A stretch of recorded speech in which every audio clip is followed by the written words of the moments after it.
It's often exciting to look to the future of UNO, what it might be like in times to come. Sometimes, though, it's important to stop and take a good look at the past of the university, the people and the happenings that help make the excitement of future history possible. With this in mind, join me for Reflections in Time.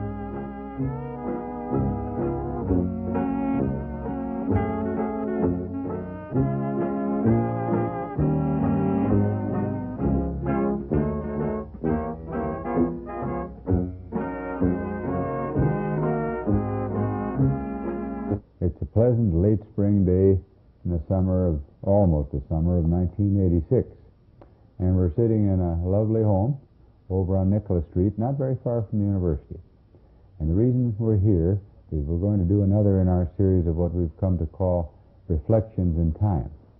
And for the next, half hour to an hour, we're going to reflect on the life and times of Dr. Clifford Anderberg, who spent a lot of his years, not all of them, but many of them, here with us at the University of Omaha and then at the University of Nebraska at Omaha as a part of our philosophy and religion department. He came here a long time ago, and I have lots of things I want to ask him about that I want him to share for our tape about his time here and his observations on the university, what it's meant to him, and some of the things that he feels have had an impact on the university itself and in turn back on our community. Cliff, we couldn't have a prettier day when we could sit and reminisce. I agree.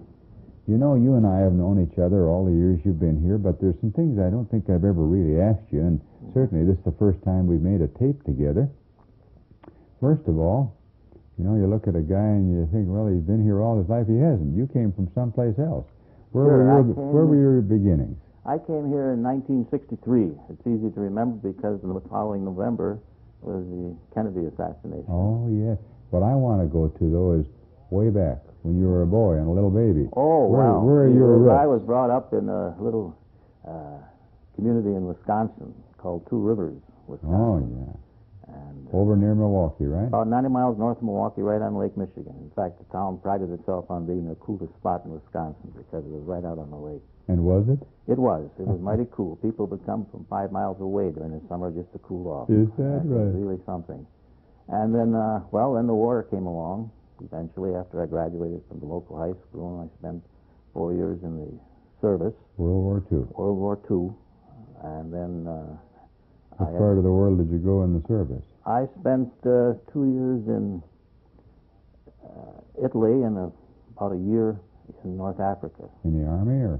Yeah, I was an infantryman towards the end. I managed to step on a landmine, and that's why I was sent home, and I spent 18 months in the Army hospital. Is that right?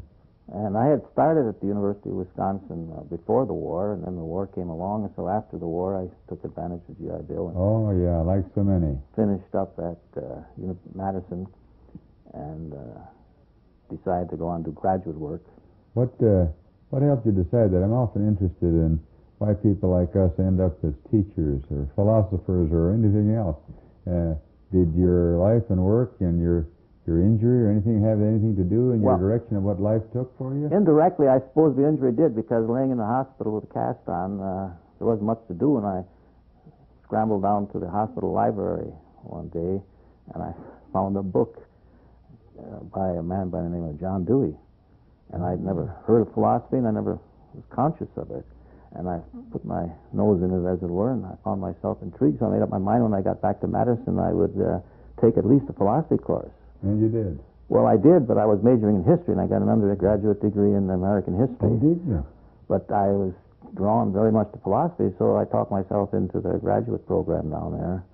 And to make a long story short, I got my Ph.D. in 1953 from the University of Wisconsin. So you just stayed right on and finished up my whole bit from 1947 to 1953. I think it was a matter of the record. It's kind of nice to know, and let's put it on the tape.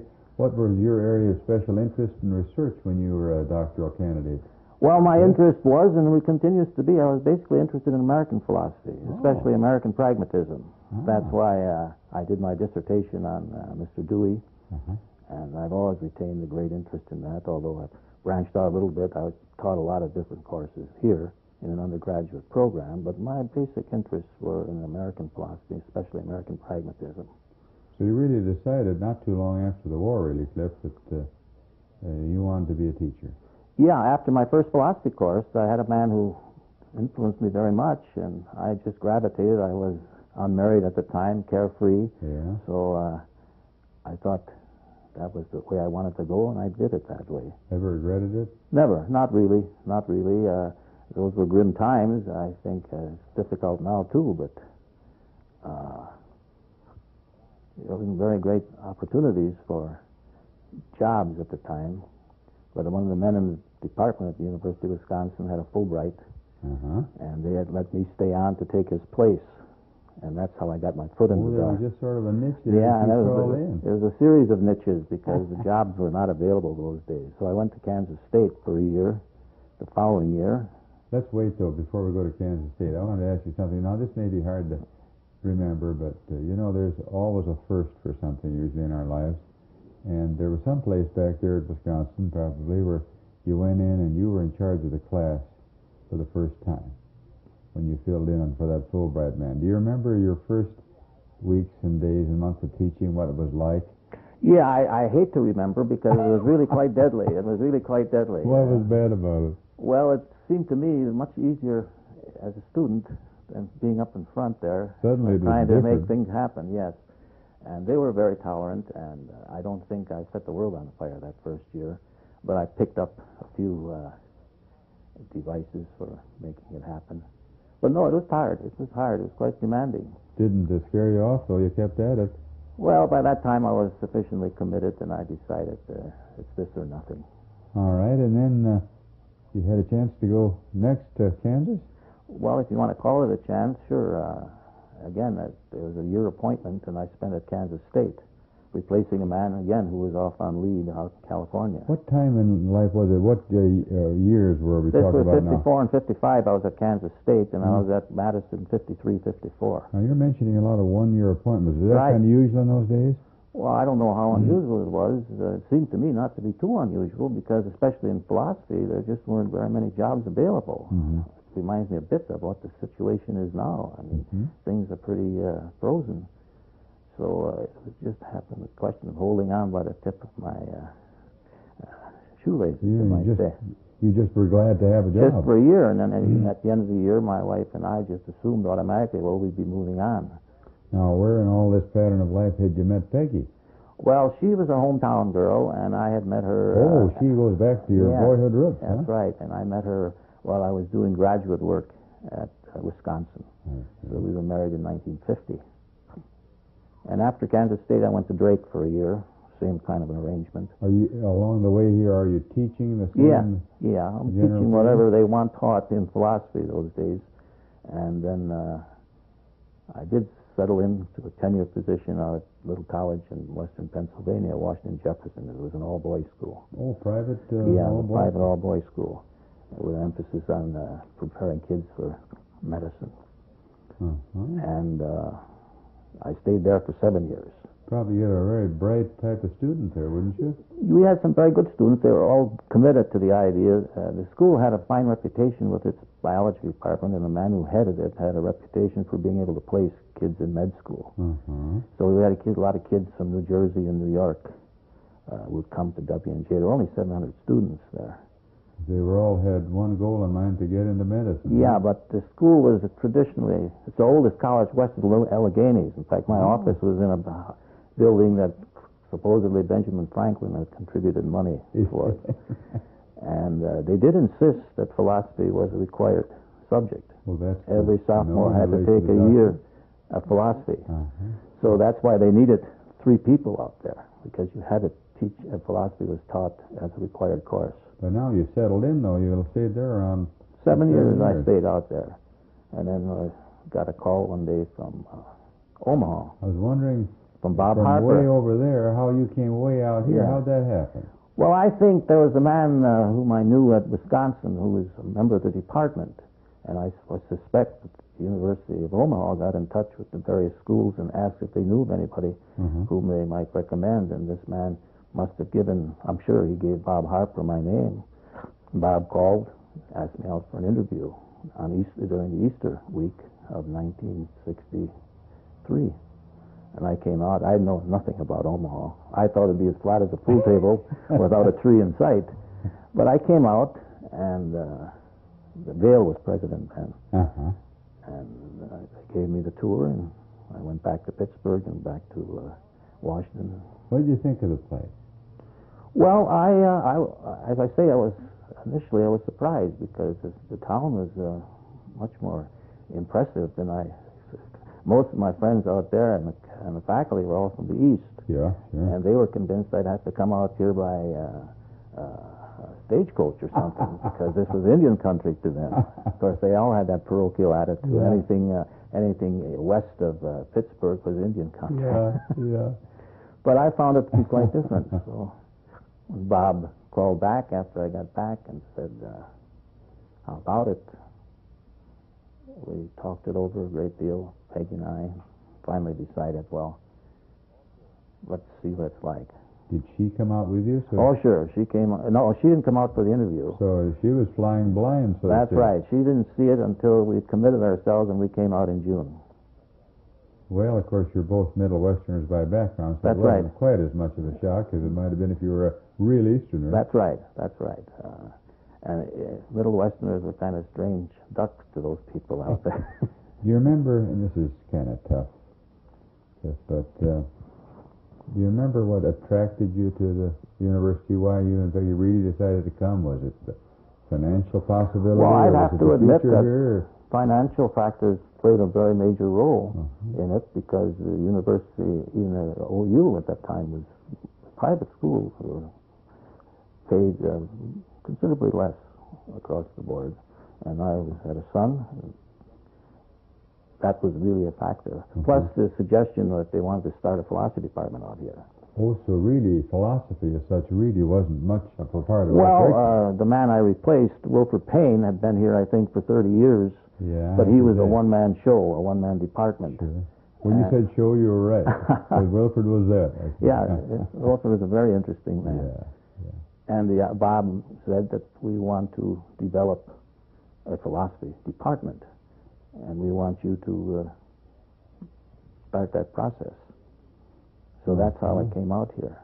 Now, was Dr. Payne involved still when you did come, or oh, had sure. he retired? He was still here. He was the first man I met when I came on campus, and I told him that I hesitated to come because I didn't like the idea of following a real legend, because he was kind of a legendary figure around here, Payne was. But he was perfectly charming and very helpful, and we decided that we would take our shot at it. You know, another thing I like to ask people like you when we visit on these reflection series, this is your first impressions of the campus and your memory of what it was like. The campus now in 1986, as we both know, has changed a lot from what it was like. It was much more tiny, I think that's the word. The buildings we had included what? Do you remember? I remember the buildings, the engineering building, that's where my first office was. We had the arts and science, what you call Arts and Science Hall now, and the Student Center. And I think, and the library, which is an Epley building, which is administration building now. And the gym was up. The field house was up. And that was it.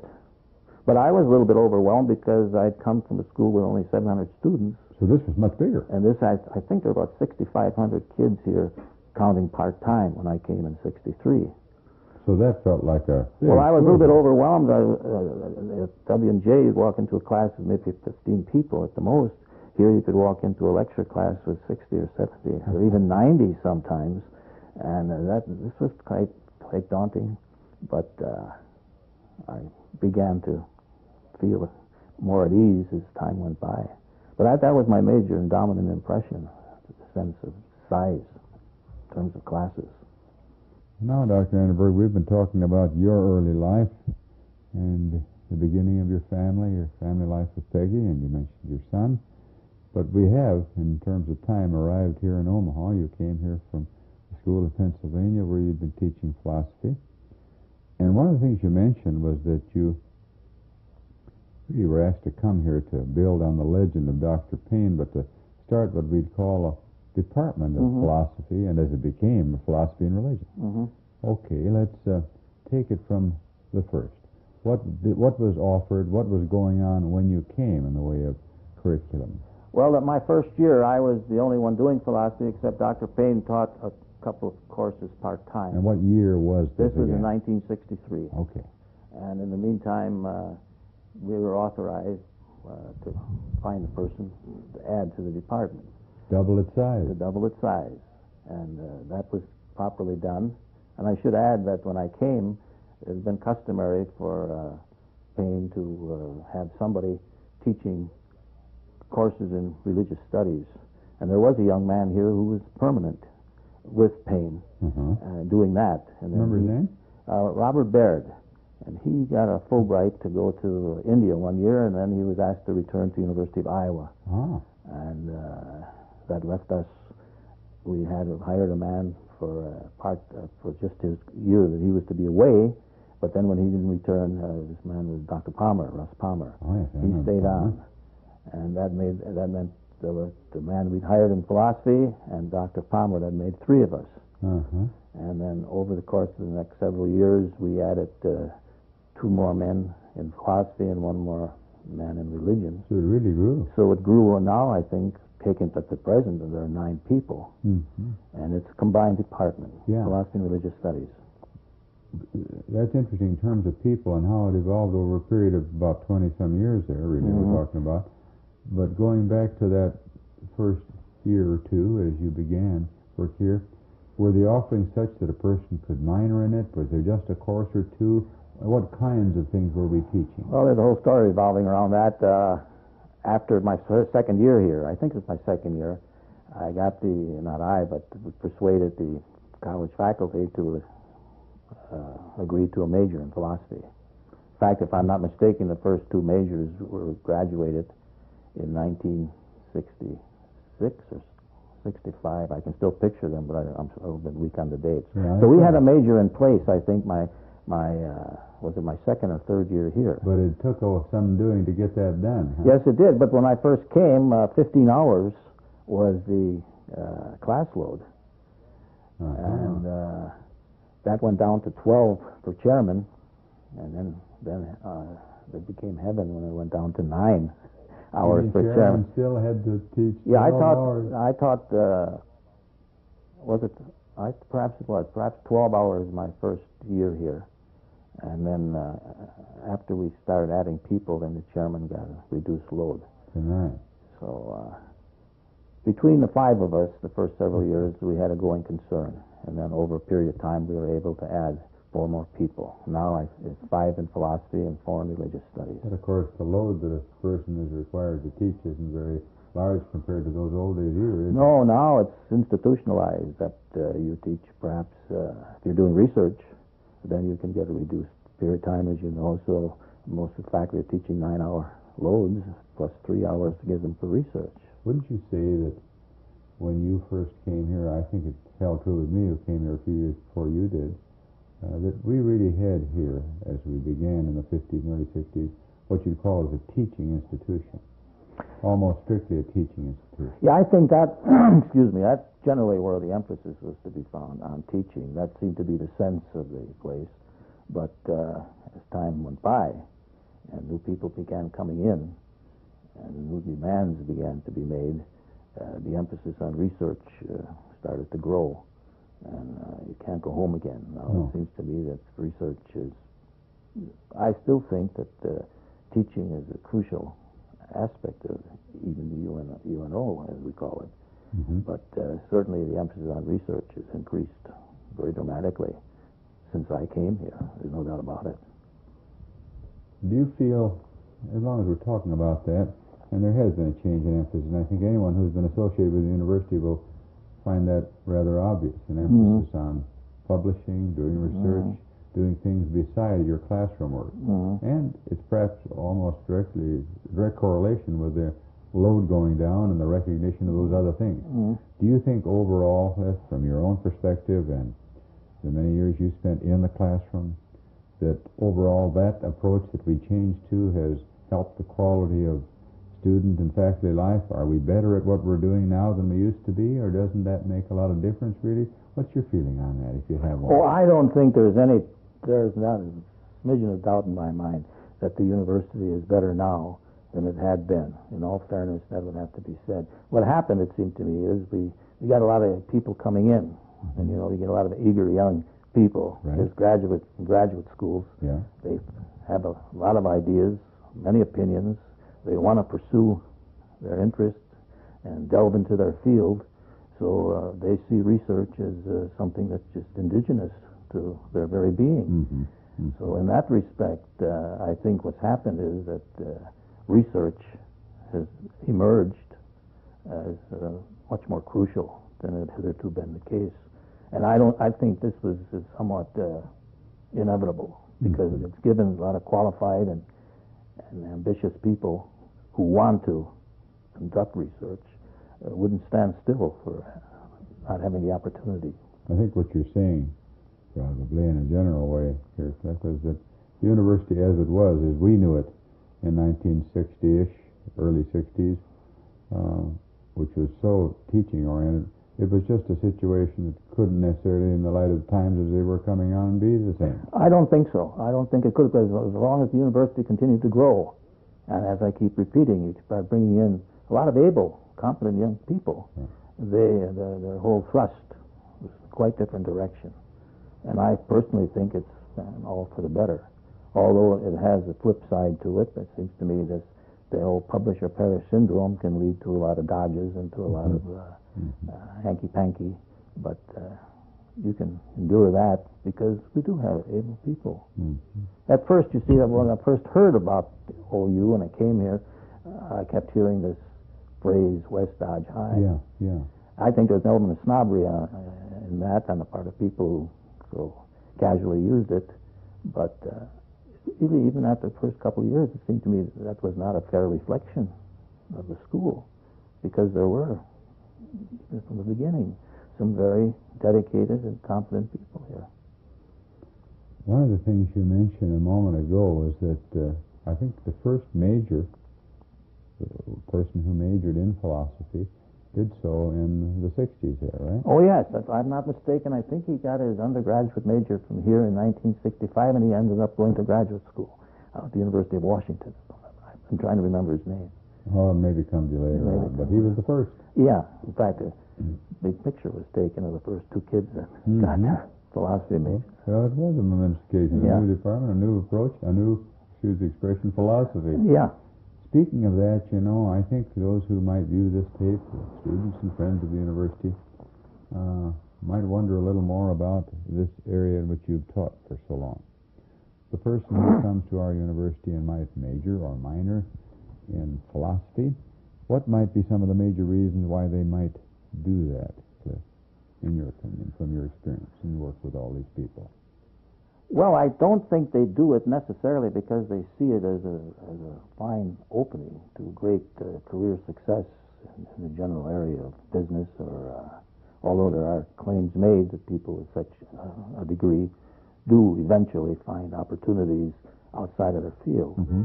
Mm-hmm. Historically, it's been the case that most people who major in philosophy or get a degree, an advanced degree in philosophy, have assumed that they would end up teaching at a college or university. That's changing a little bit. Oh, is it?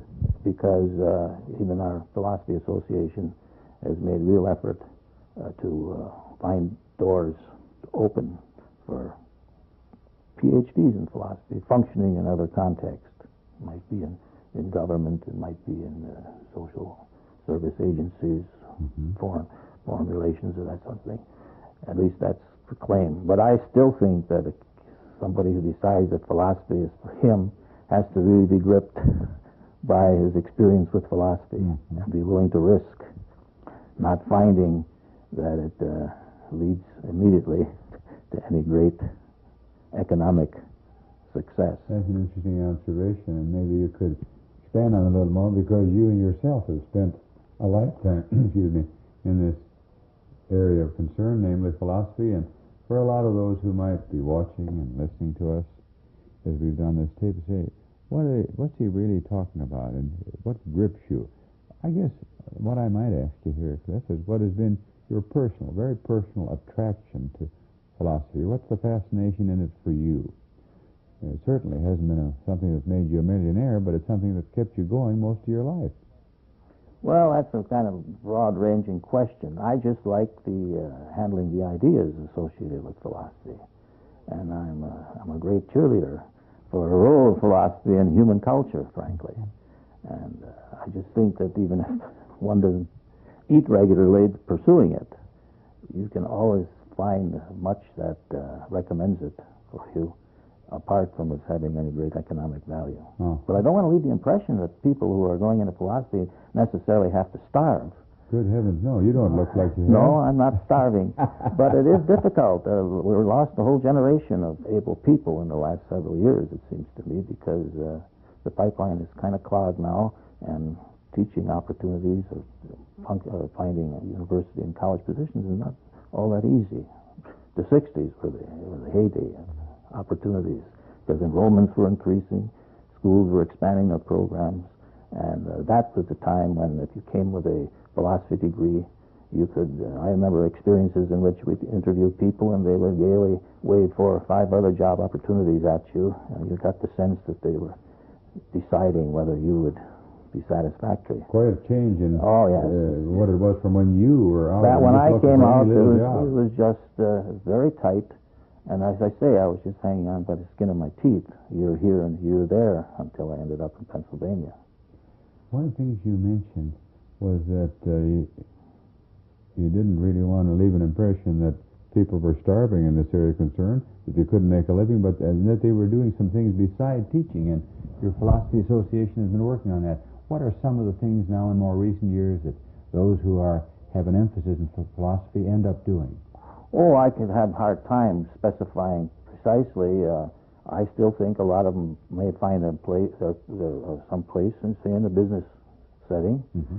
I think some may go into social work of some sort, but I don't have the statistics. All I do know is that our association has tried to make it obvious that people with a preparation and training in philosophy are qualified to function outside of their limited field as university or college teachers. But you catch me by surprise by specifying what it is that I didn't want to doing. pin it down to numbers or anything like that. I think it's just an interesting area. Overall, philosophy spans the world and life generally, doesn't it? And so we're talking in abstraction and a good share of the time, aren't we? Well, I like to say it's kept me out of mischief for 30 years, so... you seem to have thrived on it. Yeah, I've never regretted it, and I'm still reading a great deal and trying to keep abreast of what's going on. I noticed as we look around your lovely home here in the spring of 1986, you have a lovely library, part of which you told me you inherited from Dr. Payne. Yeah, Dr. Payne, when he left for California, he called me over one day and told me he wanted me to have his library. He probably took something with him, but he gave me a great number of volumes. They're still here. You know, Dr. Payne, in his way, and we leave him and move on to more recent years, and he did leave a legacy, didn't he, of good, solid memories and good feeling for the area of philosophy among those who are in our campus community, I think.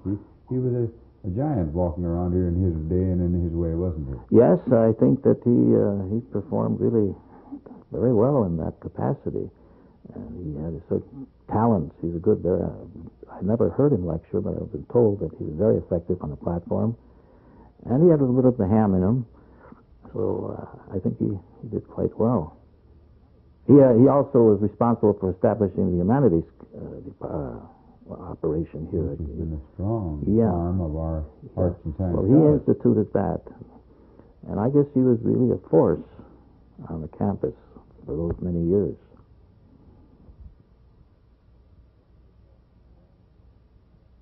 Cliff, we were talking a while ago about the university when you came here was around 6,000 or whatever students, and that it seemed for you coming from a small college in Pennsylvania to be pretty big. Mm-hmm.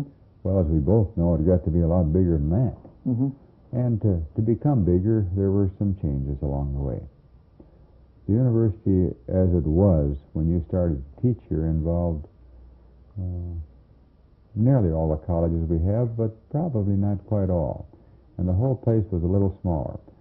Was the feel as you became adjusted and as you settled in here one of a sort of a medium-sized university? How did you feel about that? And what all colleges did we have? Do you remember?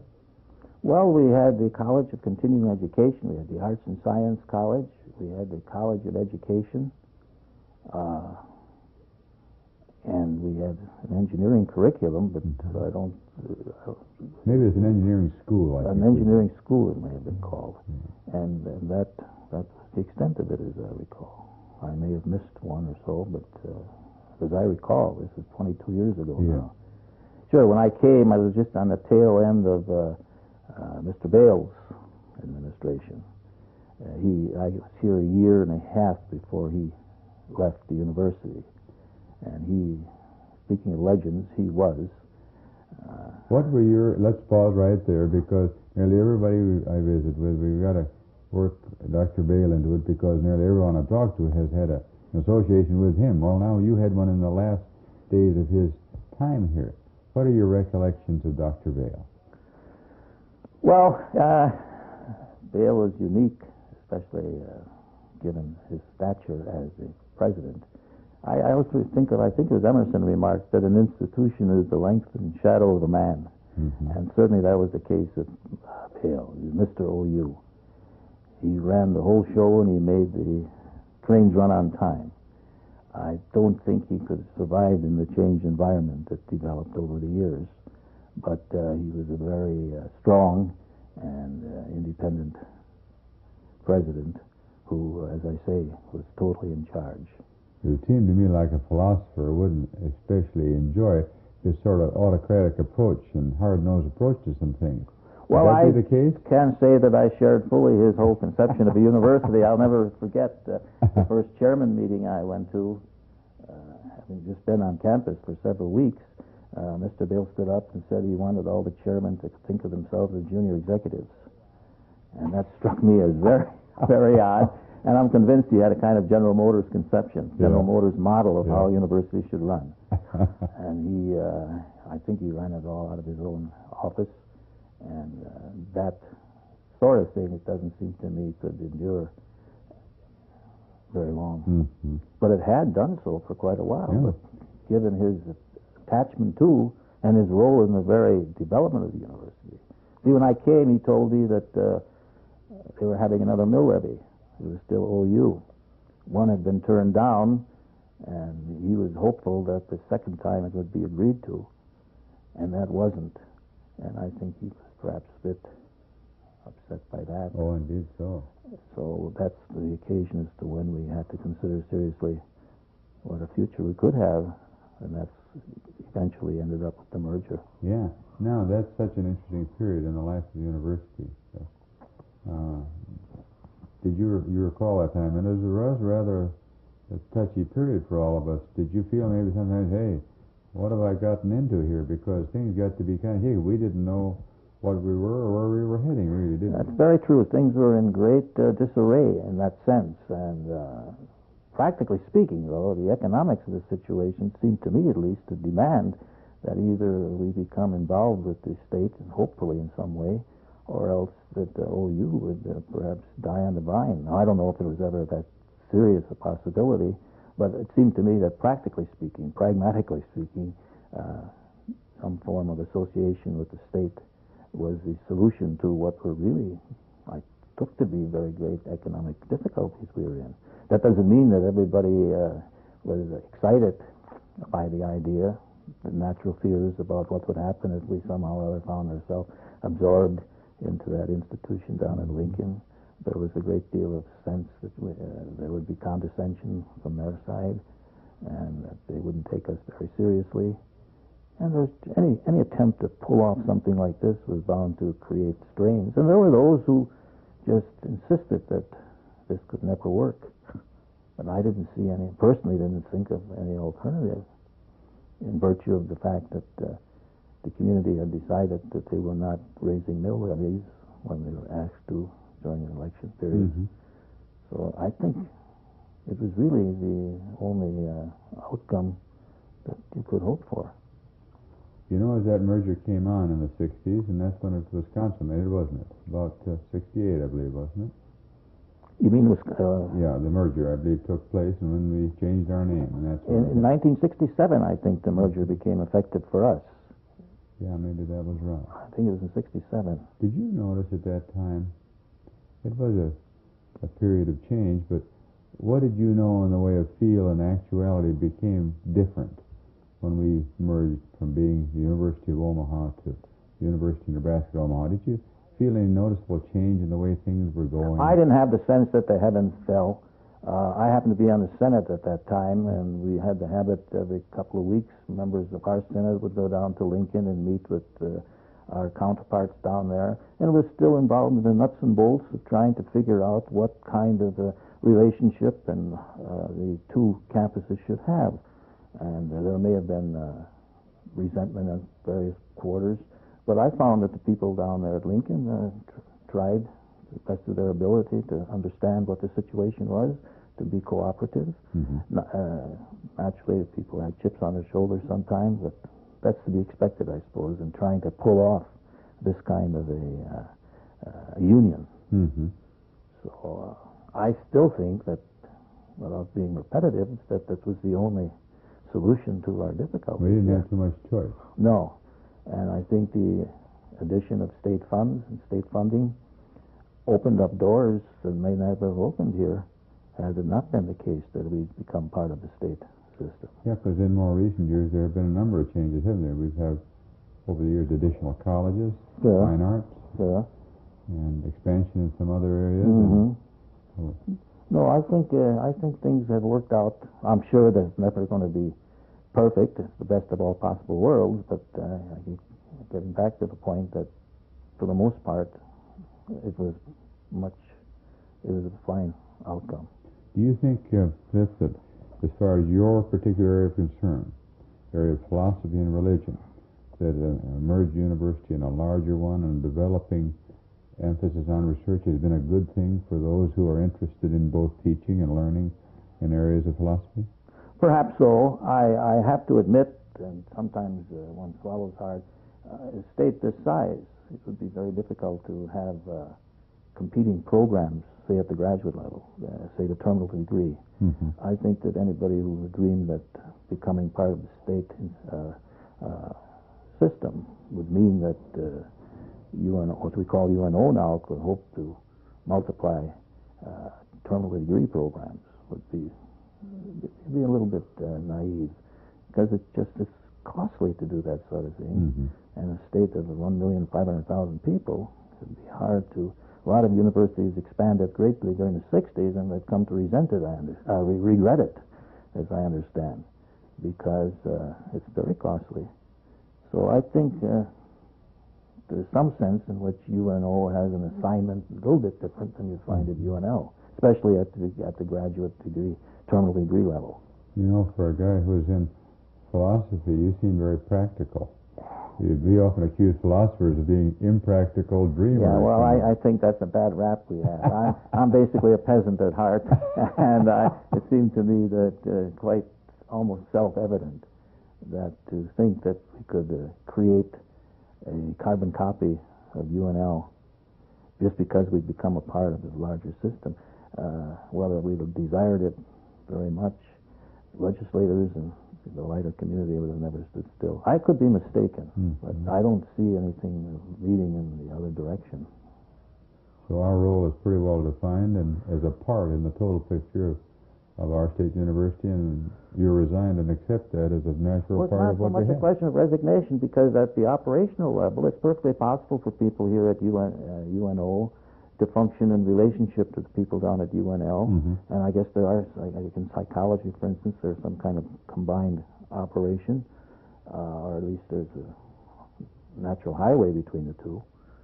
So I think it's not the best of all possible worlds, it's the best one we're going to get. Next week I could be proved wrong, but that's how I happen to see it. Now, as the university grew and grew so much in the student body in the 60s and early 70s. Did that change the role and the thrust generally of philosophy and the kinds of students you were serving? Did any of that change during that period? Well, I tend to see my whole experience here for 22 years in segments. The 60s will always stand out because what with Vietnam and with the civil rights movement, there was much more activism on campus. In fact, I used to not enjoy, but I used to think often when Mr. Naylor would leave his home in the morning, if he wondered how many bodies he'd have to crawl over to get into his office, because the passions were running pretty high in the 60s, and the students were really quite, even on our not even, but on our campus, they were quite active in the war protest movement and then the civil rights movement. So a lot of these students did gravitate to philosophy because, in principle, the idea is that philosophy is supposed to deal with these larger issues, and they found some kind of, and we had faculty members who seemed to me could satisfy that need. So those were exciting times. And really those troublesome, exciting times, as you say, were a good time, really, for your area of concern. Yes, they were. Students sometimes were rambunctious. Sometimes I think they turned politics into theater, but they certainly did have a certain kind of involvement and commitment. Not all of them. There were some who were less concerned, but basically we were caught up in all of the controversies of the time, and the campuses were exploding all over the country, and UNO was part of that in its own way. It's interesting. Now, the thing you started into were segments. That was a big segment. Yes. What was the next one?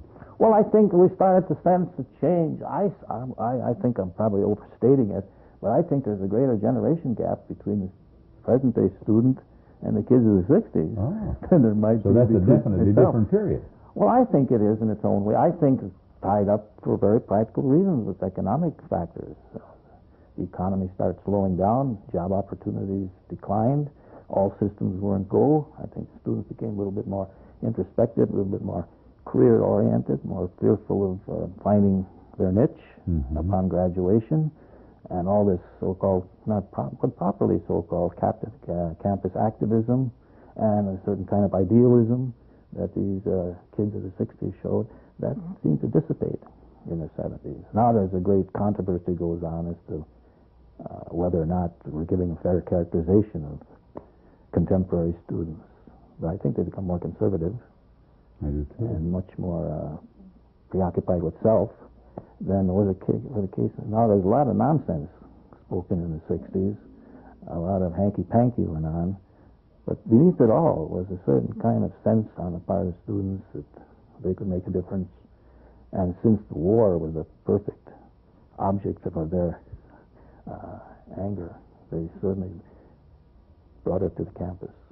And now, in the 1980s, up to your retirement and after, we're looking at a slightly different kind of student approach to life, you would say. I think so. I think a lot of kids of the 60s are now yuppies, which has its amusing side. Yeah. But, I think there's a different, it maybe is healthier in some sense, because, as I say, there was a lot of theatrics associated with the 60s.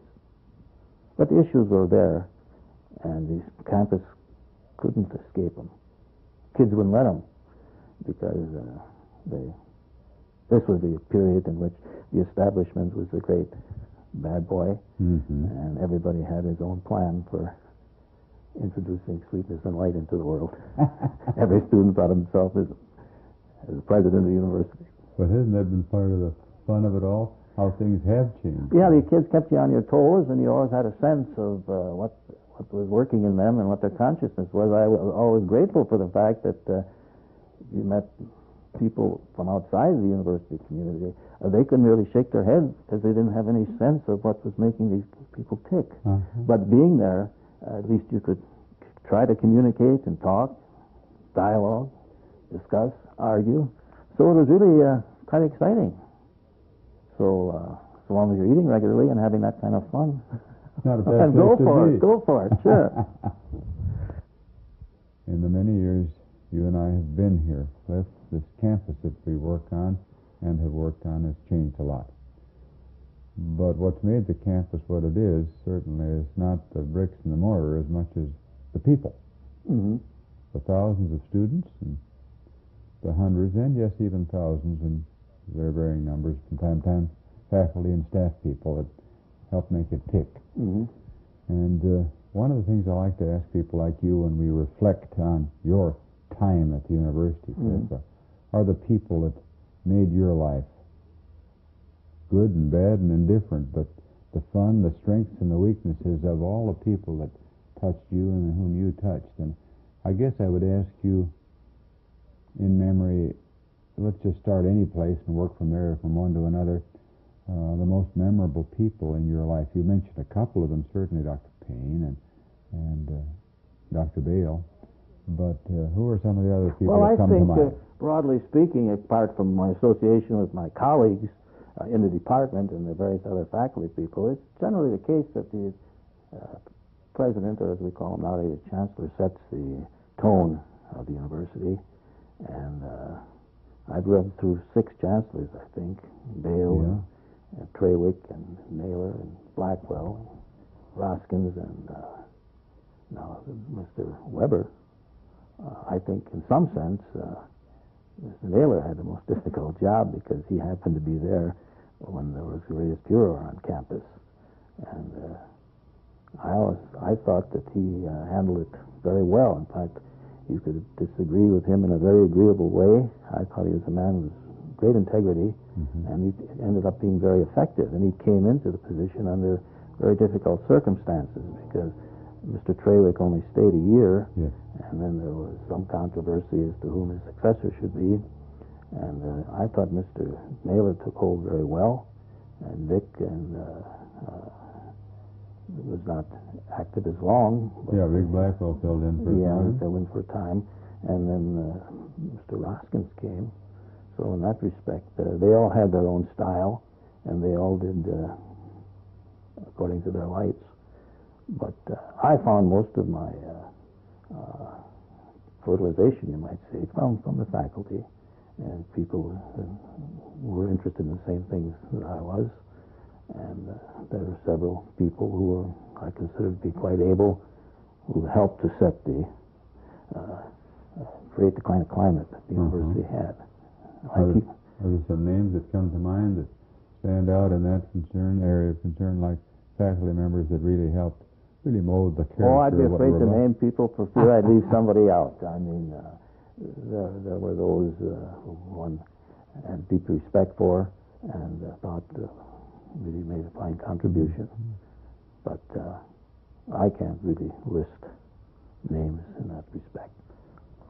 Other people that come to mind when you and I talk, and we both know, and it doesn't hurt to mention a few names. You mentioned some of the leadership at the top for people like Harold Keepaw. Remember Harold? Sure, I remember Harold. I never was too, there was a defect on my part. He ran the business side of the university, and I appreciate it was pretty complicated, but I remember Harold, and I think he functioned very masterfully from what I could understand.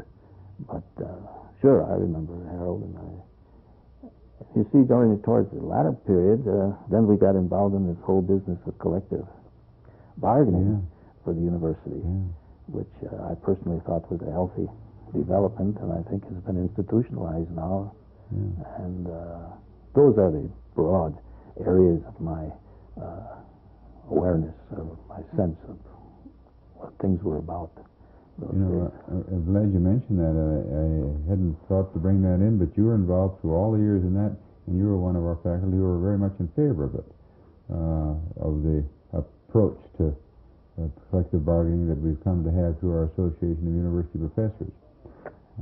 I'd always been, ever since I began at the university, before I came here, and I'd always been involved in membership of the AUP, but I think the general, my own particular position on this is that sure, there are economic factors which led to this movement towards some form of collective bargaining. But I think also a university is not to be confused with a corporation in that sense. And consequently, it should be run in a manner which makes possible involvement on the part of the faculty in the so-called decision-making process. Now, there will be those who say there was such involvement, but apart from economic factors, I think that if you're going to get responsible people, you've got to give them responsibility, and I think the whole device technique of collective bargaining permits of that, because people have a sense of helping to shape their own destiny. Mm-hmm. Otherwise, it becomes a General Motors model, as I refer to it. Yeah. And I just can't associate that with what it seems to me a university should be. You know, some of the things you've mentioned in the past 45 minutes or so are so interesting. You talk in your own life of thinking of you sort of grouped the university life academically into periods, the 60s and so on. What would you say, Cliff, was the best period that you spent here? You've been here over 20 years now. What was the time you found the nicest climate in which to teach and enjoy life as a professor? Or was that true all the time? Well, I'm afraid I'd have to say that every throughout it all, I found much that I found satisfying and exciting. Well, that's I good. never had too many down days, as you might say, and I recognize that qualitatively things were different at this time than they were at that time, but every period has its own kind of intriguing. Now, when I first came, for instance, this whole bootstrapper operation, I found that very intriguing, because we had 2,500 or so bootstrappers, and you always had the sense of a certain tension between them and the regular students, because the bootstrappers knew where they were going, and they were really in a hurry to get there, and they were at least they gave the sense of creating difficulties for your normal student who wasn't of that. Don't you think they helped sort of boot the normal student that's along? the case has been made, that their energies help to enhance the demands at the university. There's no doubt about that. So I remember that with a certain degree of nostalgia, and I don't think that's going to happen again. No. But it's for those reasons, you see, that even if I segmentize in terms of what was going on, I didn't find any of those periods very impossible. For one reason or other, I found myself enjoying them. Sure, there were occasions in which one was gloomy, somewhat demoralized, things weren't running swimmingly, but who said we shall overcome? That's the only way I can put it. You know, through 20-some years, you've gone through 22. 22. You've had a lot of students. Oh, yes. And you mentioned, you sort of categorized the periods. But, you know, another thing that's been going on during your 22 years, Cliff, has been a change in our university from a municipal one to a state one. Nearly anyone who had a high school degree could come and be a student now, couldn't they? But that pattern is starting to move toward change, hasn't it? I suspect it is to some extent. Standards have changed. Well, you see, what first drove me to the university back here, I went to the University of Omaha. Maybe I was being a bit romantic, but I was somehow drawn to the idea of it being a community school. In fact, it is what do they call it? People didn't have dormitories. Yeah. Most of the students worked. Right. That's what sometimes I think some of them have to work too much, so they don't really have an opportunity to take full advantage of what a university can give them. So most of the students were committed, energetic. A lot of them worked part-time. Some even tried to work full-time, which I think was a mistake in many cases. But there was a certain kind of commitment on their part, which impressed me. You think that work ethic kind of thing helps to strengthen their role as a student? They're better motivated than I think it provided that element of motivation for them. At the same time, you always run the risk that they also look for a lot of dodges to get through, to get that old piece of paper, and in the meantime miss what the university can provide them. But given the economic circumstances a lot of them found themselves under, I suspect that a lot of them were first-generation students from their families, and in that sense, they were earnest, they were serious, but it had its flip side. Go back through those 22 years now for a moment. of nostalgia. Can you think of the things in your memory that have changed the most? 22 years of students and faculty and staff and bigger campus, more people. What's the thing that stands out in your memory as being most in the way of change, whether it's good or bad, but it's just a big change? Well, I just keep referring to how much I think the university has improved over a period of time. Because what's happening, you see, we're able now, when we find positions that are open, you can reach out all over the country and all over the world, in effect, to find people to fill these positions. I remember, as chairman the last few years, it wasn't unusual to have applicants from all over the country and all over sometimes from abroad applying for positions. That was a function of the economic situation for colleges and universities. For every job, there might be many, many applicants, and sometimes it's embarrassing to have to choose between applicants because they all come, at least on the face of it, with great credentials. So I just can't believe that there hasn't been a qualitative improvement in the university over these 22 years compared to what it had been. That's my basic thesis. No, 22 years are over. You're retired. How do you like it? Well, I keep telling people that perhaps it's a bit of an overstatement. The best word I can come up with is ecstatic. I know I enjoyed it, but I'm also enjoying this very much. It gives me a chance to do my own thing, as it were, and I find the retirement is something I would recommend to anyone. What do you and Peggy do to spend 12 months a year now that you don't have a class to go to? I know she's still in. Yeah, she's teaching, and she wants to continue to do that for several more years. I find myself pretty occupied. I've got a list of materials and books I want to read, and once in a while, if the spirit moves, I cut the grass. I love to play golf, and I'm looking forward to doing that this summer. And generally speaking, I've never had any problem keeping occupied, and I don't really know what it is to be bored, even in retirement. It sounds like you keep an active role in scholarship, as you did for so long. Still, well, I'm not going to write the great book or the great American novel, but as I say, it keeps me out of mischief, and I'm enjoying it tremendously.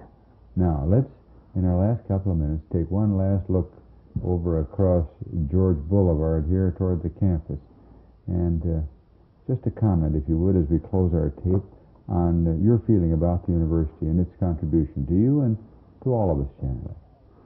Well, considering from whence it came and how it got here, the best thing I could say is it seems to me that unless something of a catastrophic nature occurred, all systems should be go. That doesn't mean that in the general climate of the times, especially in a state like Nebraska with agricultural difficulties, I'm sure that there are going to be difficulties. But I think the foundation has been laid, and it would seem to me just a tragedy if it started to crumble. So I'm very much in favor of UNO. Well, you've given a nice positive picture of life as it was and is and how it might be, and I think that's nice to have it coming especially from a philosopher who could sometimes give us a gloomy, doomy look, too. Well, as one philosopher once put it, this is the best of all possible worlds, and everything in it is a necessary evil. It's the spring of 1986, and we're winding up the last segment of our visit with Dr. Clifford Anderberg, who after 22 years retired as chair and member of the Philosophy and Religion Department here at our University of Nebraska at Omaha.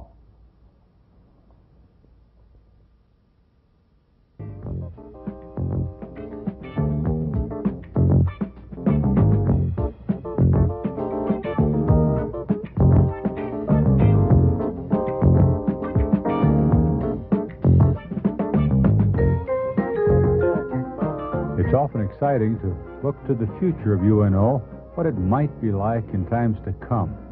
Sometimes, though, it's important to stop and take a good look at the past of the university, the people and the happenings that help make the excitement of future history possible. With this in mind, join me for Reflections in Time.